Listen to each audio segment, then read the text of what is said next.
بسم الله الرحمن الرحيم. اللهم صل وسلم على سيدنا محمد. ازيكم يا جماعة، عاملين ايه؟ الأول كده ندعي بالدعاء لأهل فلسطين، يا رب ينصرهم يا رب ويفديهم وينجيهم ويشفي المرضى يا رب ويرحم الشهداء يا رب العالمين.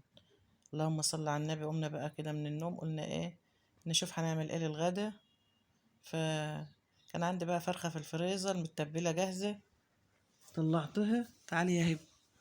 طلعناها بقى وايه حطيناها في الصينيه زي ما انتم شايفين كده، وقلنا نعمل جنبها مكرونه. ما هي الفراخ المشويه ما بينفعش معاها احنا الا عاملين مراكون. برضو. مش عاملين سمك؟ اسمها مكرونه ولا مراكونه؟ مرتون. مراكونه. فاللهم صل على النبي بقى، قلنا ايه اشطف شويه المواعين كده وروق الحوض. وبعد كده بقى ايه الفرخه متبله جاهزه، يعني كنت متبلاها وحطها في كيس وحطها في قلب الفريزر. فطلعتها على بيت كده على الرف في التلاجة، حطيناها في طبق وطلعتها على الرف.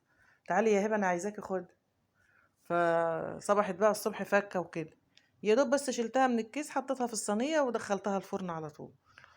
حطيتها على البوتاجاز كده، غلت شويه فكت من بعضها كده وقمت لفها بورق ألمونيا الصينيه وقمت مدخلاها الفرن.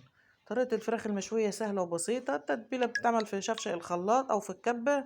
بصلايه وفصين توم وقرن فلفل حامي وقرن فلفل بارد وحبيتين طماطم. والبهارات اللي انت تحبها بقى، اللي عندك بقى فلفل اسود وكوبابا صيني والبهارات اللي انت تحبيها. ولو عندك كوباية زبادي ممكن تحطها برضو معاها، بتخليها جميلة. وليمونة بقى وشوية خل وتظبطي التتبيلة كده.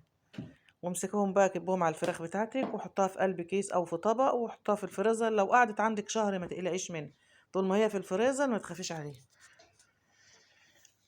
وعملنا بقى جنبها مكرونة وطبقين كوسة كده جنب منهم، برضو كان ليا مزاج اعمل كوسة يعني عملت طبقين اتنين. وليمون مخلل كده وعدت ورضا والحمد لله. ادي يا حبايبي كده انا ما طبختش الاكل بقى معاكم اهو. ادي كده الغدا، ادي الفراخ وادي المكرونه وطبقين سلطه وطبقين كوسه يلا يا حبايبي، ما تنسوش الدعاء لاهالي فلسطين وما تنسوش اللايكات ليا عشان خاطر شويه المكرونه الحلوين دول والفراخ والليمون احنا المخلل. عاملين فراخ. وعشان خاطر اوكا تنسوناش بقى باللايكات والتعليقات الجميله. احنا عاملين حبايب قلبي، سلطة. واشوفكم في رعايه الله واسيبكم في رعايه الله، ومع الف سلامه حبايب قلبي، مع السلامه.